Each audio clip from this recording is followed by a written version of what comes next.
Hello everyone, welcome back in my YouTube channel which is English with Pooja. I hope you all are doing well and ready to learn something new. So आज हम पढ़ने वाले हैं what is conjunction. Okay.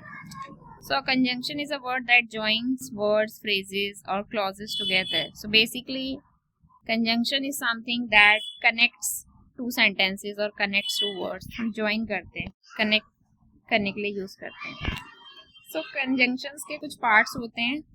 Today we are going to talk about coordinating conjunction, जिसकी एक trick है, आप इसे रिमेंबर रख सकते हैं. That's fanboys. एफ से for, A for and, N nor, B but, O or, Y yet, S so. Fanboys. These all 7 are coordinating conjunctions. Simple, इनका भी यूज हम उसीलिए करते हैं to join two words, phrases और independent clauses. हम इनका यूज कैसे करते हैं? फॉर का use the way we use, because we use for also in that way, and other than that also we use like Hindi में जब आप के लिए का सेंस देते हैं, then also like I got a gift for my birthday. और you should try to remember in English only, it's like for a reason, I got a gift for my birthday. Okay. And जो होता है simple, to join two positive sentences or two positive qualities or things. Rohan is smart and hardworking. I like apple and mango. So for joining two likes we use and. और इसका opposite होता है but.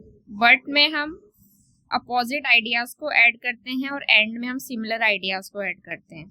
For an example, अगर मुझे ऐसे बोलना है, I like apple but I don't like any another fruit, so then I will say but. पर अगर मुझे दो लाइक के बारे में ही बात करना है, that I will say and.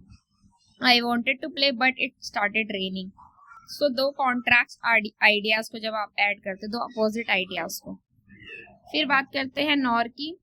Sneha can neither sing nor dance. इसका मतलब है कि ना तो वो डांस कर सकती है, ना ही वो सिंगिंग कर सकती है. तो मतलब जब आप नॉर का यूज करते हो, मोस्टली तो नीदर और नॉर जो है वो भाई भाई हैं, दोनों एक साथ ही आते हैं सेंटेंसेस में. फॉर एन एग्जाम्पल, ये चीज वैसे मेरे साथ भी है. I can neither dance nor Singh but I try. वो जो एक पागलपंती वाला डांस होता है ना, I do that one. So nor is used in that way. Neither और नॉर भाई भाई होते हैं, इधर और भी भाई भाई होते हैं.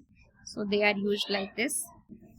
सो जब आप हिंदी में ऐसे बोलते हो ना कि ना तो आप ये कर सकते हो ना वो, और ना आपको ये पसंद है ना वो, like neither I like tea nor coffee, वैसे मुझे टी पसंद है. It's just a sentence. Okay.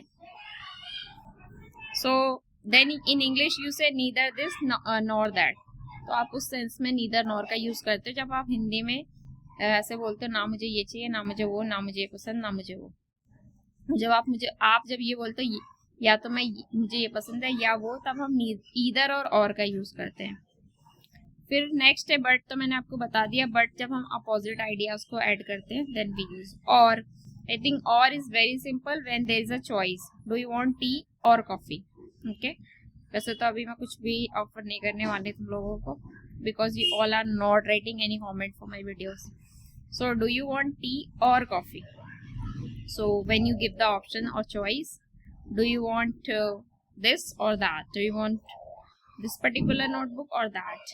Do you want to go outside or play inside? So like that. फिर yet का भी कुछ but की तरह ही है.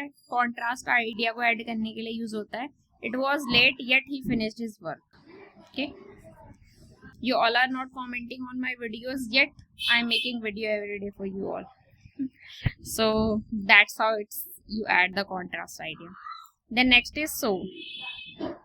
It shows for the result. Okay, I studied hard so I passed the test. So for showing the result. आप इसमें reason पहले लिखते हो, फिर रिजल्ट बाद में. सेम हम इसको बिकॉज में भी यूज कर सकते हैं, पर हमें जो सेंटेंस की पोजीशन चेंज करनी होगी. I passed the test because I studied hard. हम ऐसे भी बोल सकते हैं अगर हम बिकॉज का इस सेंटेंस में यूज करें. But in so, I studied hard so I pass the exam. I pass the exam because I studied hard. तो जब हम बिकॉज यूज करते हैं तो रीजन बाद में आता है सेकंड पोजीशन पे, तो सो यूज करते हैं और रीजन पहले लिख देते हैं, रिजल्ट बाद में लिखते हैं। तो इस तरीके से हम इसका यूज करते हैं। As always let's have a recap. Key points are there, we can read this. Fanboys are used to join two parts of a sentence. They are called coordinating because they give equal importance to the parts they join. Use a comma before the conjunction when joining two independent clauses. जब आप, हाँ अभी तो यहाँ पे आप देख सकते हैं, जब आप टू इंडिपेंडेंट क्लॉजेस को ज्वाइन करते हैं तब आपको कमा का ध्यान देना है, अदरवाइज इट्स फाइन। जैसे Rohan is smart and hard working, we don't have to use comma here. But जहाँ पे आप दो कंप्लीट सेंटेंसेस को ज्वाइन करते हैं, यू हैव टू यूज कमा before the word. Okay, I was tired but I kept studying. Like these sentences you can see first and third, here also it is used. So I hope you got something about conjunctions, coordinating conjunction at least. And thank you so much for watching the video. I request all of you to share, like and write some sentences and practice. और अगर आपको कुछ भी पसंद आ रहा है videos में, so please do share, और please share if something can be improved. Thank you.